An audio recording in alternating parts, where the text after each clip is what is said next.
So here we are back at the shop from a long weekend at Beech Bend Raceway in Bowling Green, Kentucky. And immediately the Nova's put right back up on the lift. Can you tell what's wrong with it? Stay tuned and find out.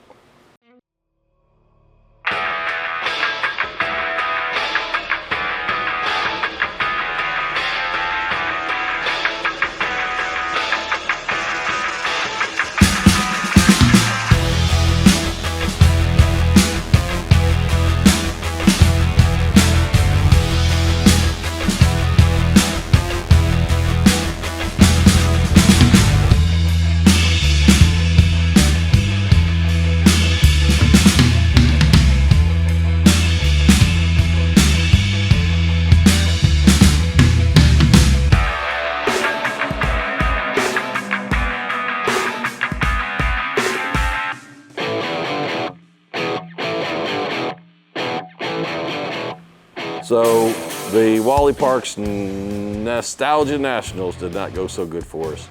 It was so bad that we didn't even race the Nova. And the reason being is that when we bought this car, it was an 8th mile racer. And it was set up for the 8th mile. But it didn't have a lot of power, so they never made it to the 1/4 mile with it, and they didn't see some of the problems that would have been had. This thing has a stock Nova suspension on it. So it's got the normal fender struts and not a lot of adjustment you can make with it. So last year when we put more power to it, we started noticing a lot of different things were happening, such as going down on the big end, it was getting a little squirrely, going back and forth just a little bit. On the last race, last year on my elimination run at Bowling Green last year, it launched hard left. It was heading towards the wall. I had to let out. So over the winter time, I replaced the tie rods, the bushings, the ball joints and so forth, trying to see if that would help out at all.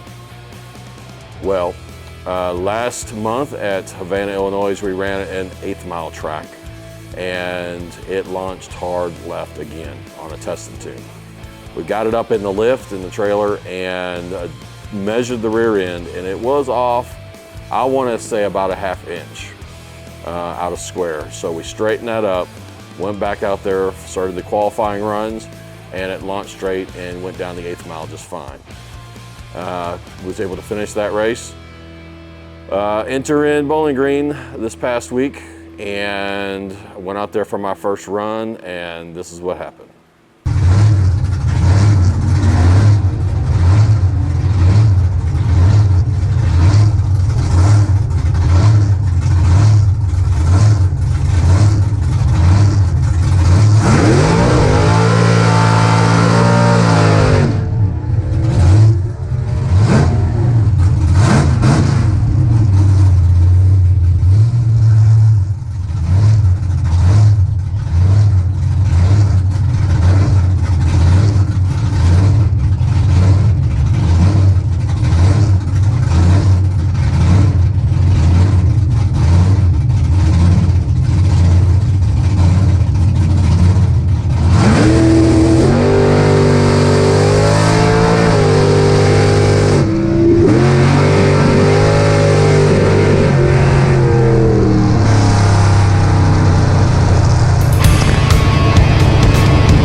So after my first run there, it launched hard left again. So something seems to have changed from when we raced the month ago to now. It launched hard left and went back to the pits, and I was able to drive it, but at half throttle. Went back to the pits, conferred with my team members, and we decided at the advice of Bill and Nick to possibly stagger the tire pressure on the back. And so we put 11 pounds on the passenger side and 10 pounds on the driver's side. And this is what happened. And I apologize, the heat got to our cameras and shut them off, so I only have really the driver's camera, but you can kind of see what happened.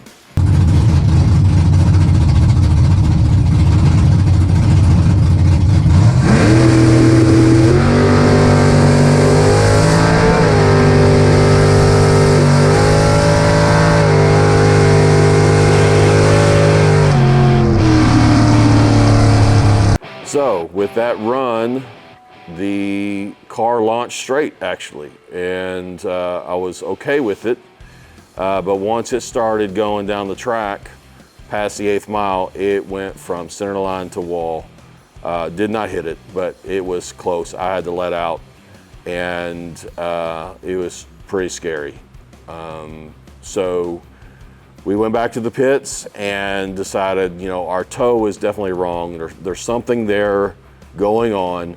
So we did a quick adjustment. We measured the front of the tires and decided we're just going to put a little bit of toe in it, a little bit more, so it's not wanting to try to wander to the left or to the right. So this is what happened with that.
So that made it worse. It was undrivable. The commentator on the NHRA TV even said that I was using all the track because it literally almost crossed the center line at the launch, and then at the big end, it was going from side to side. It doesn't probably look that scary when you're looking at the footage, but when you're already doing 90 to 100 miles an hour and it wants to drive itself, then I knew I just had to let out and go back to the drawing board. So, went back, and we were going to get 4 qualifiers, so that was the third one. One of our good friends, Kevin, said, let's measure this thing more properly than we did the first time and find out. So we actually used the pavement outside, jacked it up, measured the back of the tire from side to side at a certain point. We actually scored the tire so we had the same exact line all the way through it, and measured the front side to side and the back side to side of where the tire was in that position. It was actually 2.5 inches off. I mean, it was towed in that much as the car was lifted up. So when the car's lifting, it's wanting to tow in, and we made it even worse when we adjusted it the first time. So we measured it and made it how it's supposed to be to spec. So there's a 3/8 inch give there on a toe in. Long story short, I went to get in the car and drive off to go to the staging lanes for Q4, and I couldn't even drive it. It wanted to just immediately pull right. I let go of the wheel turned itself, and went right. I had to struggle to get it to the left. No way in hell I'm going to go down the track that way. So at that point, I decided my race weekend was over. There's something in that car that was changing from just turning the wheel to suspension settling. Something was causing the toe in and toe out to change. And if you can kind of see behind me, right now these tires are like this. They are pretty bad, and everything's tight in there that we can tell, but there may be something that is worn out enough that we cannot see that is causing it to change between up and down. This car, when you launch, it raises the tires, it jumps up about 2 inches and then immediately lays back down, but does not lay all the way down. It likes to ride on the very small patch of front tire as it's going down all the way down the track. So I'm thinking what's happening, whether it's towed in or towed out, whatever tire has the most pressure on it, wherever the weight settles as it's going down the track, that's the tire that's driving it. So that's our problem. The only real solution here is to replace or fix, fabricate something new that gets all the old components away and goes to a front steer. This is a rear steer OEM steer. So if you know anything about the Novas, they have the oil tank, the oil tank that has a notch cut in it that the steering linkage goes through, because the steering linkage is behind the wheels. So that's what's called an OEM rear steer. So you're really kind of stuck in what you're doing there and what you have until you actually replace it and put something like a Mustang 2 front end on it. So over the weekend, me and Corey's been talking about, what should we do? Can we just go ahead and fab up some tubular A-arms and some coilovers and do it right with a rack on it? And then I found this. This, my friends, is a already fabbed up Mustang 2 front end for my 64 Nova. As you can see it there. This bolts in straight to the subframe that is already there. So it's going to drop in pretty smoothly. And it's got QA1 coilovers. And it's pretty damn stout. We come over here, and here it comes with the brake. It comes with the 2-inch spindles, drop spindles, and basic brake setup. I did not need at this time to go with something more lighter at this point, because I don't have the money, basically. It was a high dollar to upgrade, and I've got these on my car now, the heavier ones, and they're fine for now, but we'll eventually upgrade. So I'm gonna do what Corey does and just hold the camera here. We have 5 weeks to our next race.